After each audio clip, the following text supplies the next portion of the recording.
There's a very interesting debate happening in the spiritual community. Well, the online, more so, spiritual community.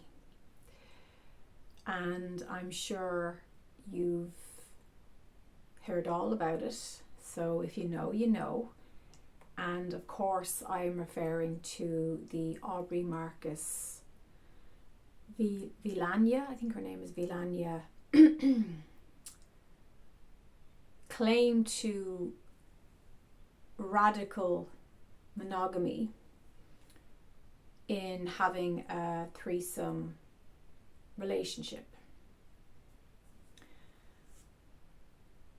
I am a firm believer in as long as what you do in your life does not harm or hurt someone else, usually it's okay. And I've always believed in live and let live. However, I think for those of us who have the eyes to see it, it's very clear to me that everybody in that threesome situation is not on board with that experience. Who people choose to sleep with is really none of our business. However, when it is packaged, marketed, published and promoted as this enlightened, new, radical, evolved human being and human way of relating and having romantic relationship, that's where I feel a line is crossed, and I feel like that's where the rub is in the spiritual online community, because people are seeing through the egotism and the grandiose claims of this toxic spiritual influencer problem that we have in the spiritual community. Those of you who've watched my channel now over the past 10, 11 years, I have many times drawn people's attention to this issue, this problem, that where somebody is given a lot of power through their ability to be charismatic or charming, or to regurgitate or imitate a true spiritual teacher. This external power can become an egoic drive to satisfy their ego's seeking of pleasure. And there is a difference between pleasure and joy. Think about the difference there. Joy and bringing love to yourself and others, it has integrity, right? Meaning integral, it's strong, it has roots, it puts roots down into the earth. So a man who is in his true divine masculine nature, he's in a state of containment. He can hold that space for the divine feminine. He keeps his sexual drive, his prowess, his stamina, his strength, his protection for his divine feminine. So it's the king, the emperor, minding and cherishing the empress.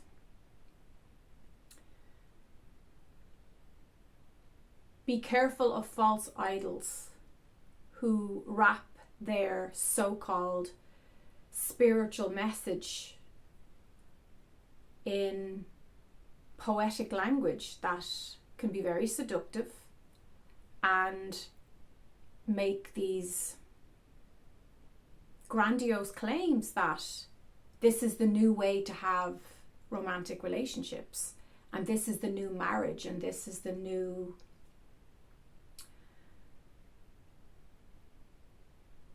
as they call it, radical monogamy, which just absolutely, in all honesty, that just, I find that actually,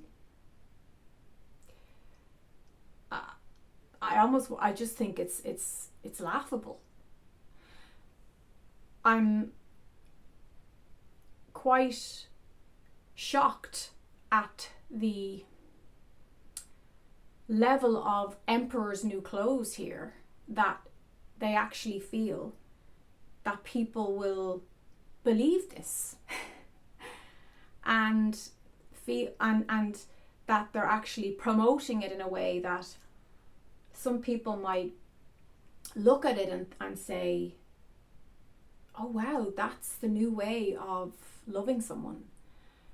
I think that when we are not truly satisfied with a partner, whether it be a husband, a wife, someone we're in a romantic relationship with, where we have a commitment to, an agreement that we are each other's significant other.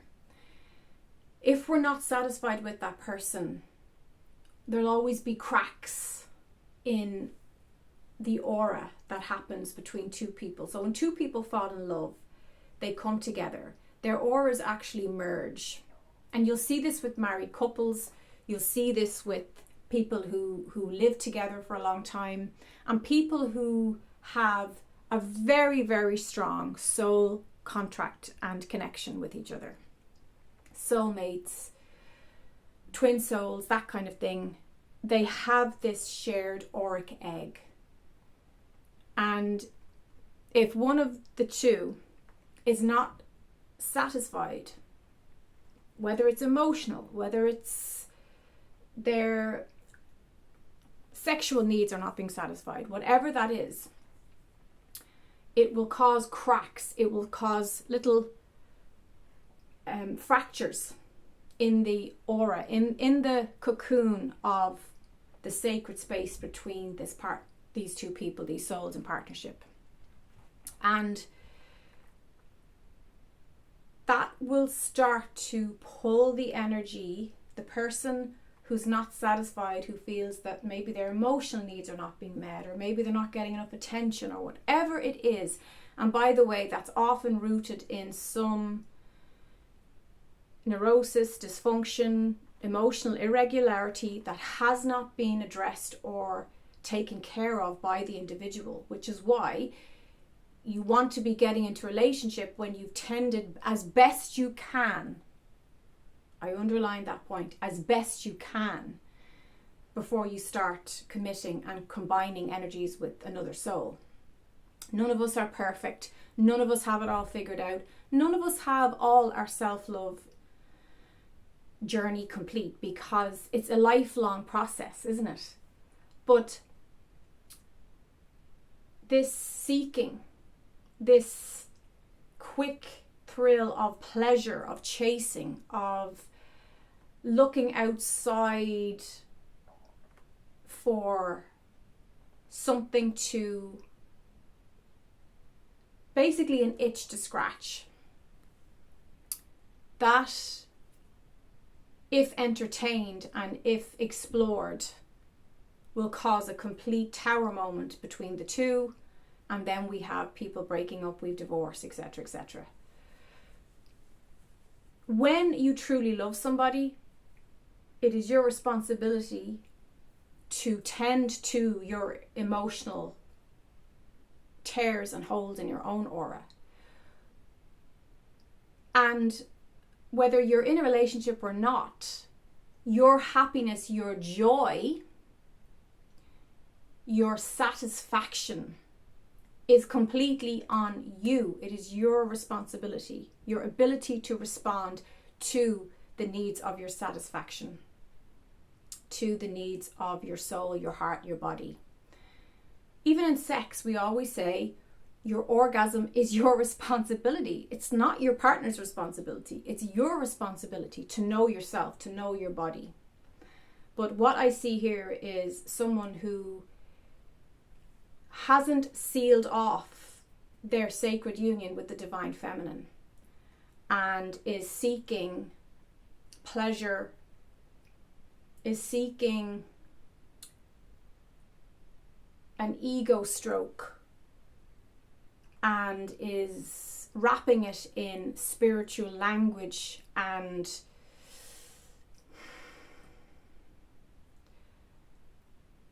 I don't want to say that word, but in concepts that do not serve the majority of people. I think there's a lack of honesty there. I think to be really honest, to say, you know what, I'm not actually fully satisfied in this marriage and I'm actually looking elsewhere because of that. That to me is more radically spiritual, because it's an ownership, it's an accountability, it's a truthful admission of where that person is maybe hurting or feeling a lack of some sort. And I just feel that there's already this wave of toxic masculinity. It's a big problem in Irish society with young boys sexualizing their teachers, saying very inappropriate, hurtful, aggressive, violent threats and things. It's, you know, I think that this is an encouragement of that it's okay to allow the divine feminine, who you're with, your wife, to feel very obviously unsafe, hurt, betrayed, vulnerable, and yet she is being gaslit into thinking that this is something that's going to benefit her and that it's something she agrees to. And I think if you watch that closely, you'll see that vulnerability very, very clearly. But again, they're just a mirror for us, right? They're a catalyst to something deeper in our social structures, especially around relationships and romance and sexuality. And this is just, I'm just really scratching the surface here. If you'd like me to go deeper into this, we can discuss it deeper. But for now, I think suffice to say, I don't buy it. And I know there are people who are into polyamory and things like that. And again, I live and let live. But I think there's a difference in being honest about your needs, your wants, your desires, and then not being honest, but trying to sell it as something that it just truly is not. This is not to disrespect those people. This is not to judge them or cancel them or anything like that. There's lots of that going on anyway. But I know as a woman, in order for me to feel safe, I need to know that my loyalty and my focus on the divine masculine is matched and mirrored back, and is honestly that I am protected, that we are in integrity with each other and honesty with each other about everything. And there's just, I found it, I just couldn't even watch. Like, it was, my heart went out to the wife in that situation, because clearly there was tremendous fear there. And the opposite of love is fear. So that's just some thoughts, some spiritual, soulful thoughts on it. What do you feel? What's your opinion on this recent podcast? I would love to hear how you see it, how you perceive it, and what your gut feeling was. Because if you listen to your body when you're watching, it's all about the gut, and the heart will tell you what's really going on. So as always, thank you for being here. The light in me recognizes the light in you.